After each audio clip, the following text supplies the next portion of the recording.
part. Here to tell us more is our international affairs editor, Philip Turle. Hello to you. Philip, first of all, what are the participants hoping to achieve? Right. Well, I think there are two main objectives here. The first one is to step up diplomatic efforts to try to end the conflict in the Middle East, particularly between Iran and the United States. And the second one is to bring in military planning to secure the post-conflict shipping across the Strait of Hormuz. And there is something else added on to that, which I think all the participants in the talks today are keen to underline, and that is they don't want the Strait of Hormuz to become a pay area where boats have to hand over money to be able to travel through there, which is something that I think they're concerned that the United States might actually give in to Iran's demands on this, and that is something that for many countries is a no-go area. And now there is a feeling also amongst the participants of these talks today that all of this has been taking place without them being sufficiently consulted beforehand. Members of the European Union, particularly France, the United Kingdom, Italy, Germany, who will all be together today here in Paris, have said that Donald Trump's actions went ahead without them being consulted. There was no consultation with NATO, for example.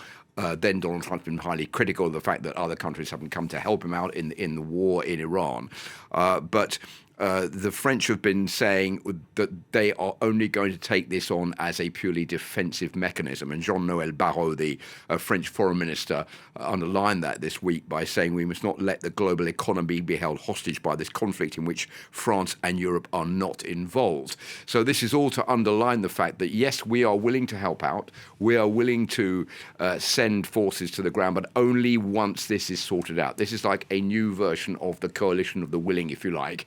The coalition of the willing that was set up by the United Kingdom and France and about 40 other countries to help Ukraine once there is a ceasefire between Ukraine and Russia. What we're seeing is the same thing here. This is not getting involved in the war. They're not going there to block the Strait of Hormuz. What these countries are saying is we are ready to intervene to make sure that shipping is safely able to go through the Strait of Hormuz, and we're able to reboost the world economy and not for it to be handicapped by what has been happening in the war in Iran. What impact will these discussions here in Paris have on the next round of peace talks between the United States and Iran? Well, that's very difficult to say right now. What is going to happen, as you said in your introduction, is that neither Iran nor the United States are taking part in the discussions today. We're not sure that even China is going to be taking part either. About 40 countries, between 30 and 40 countries, will be taking part by video conference. But it depends on how this works out today, what the long-term impact is going to be. I think it's going to be more symbolic than efficient. But this is also a way of these countries indicating to the United States two things. First of all, their disappointment with the way this Iran war has been undertaken by the US. And secondly, the frustration over the fact that they are victim to a situation that they have no control over. What can they do? Well, they can certainly share intelligence over what the best way forward should be.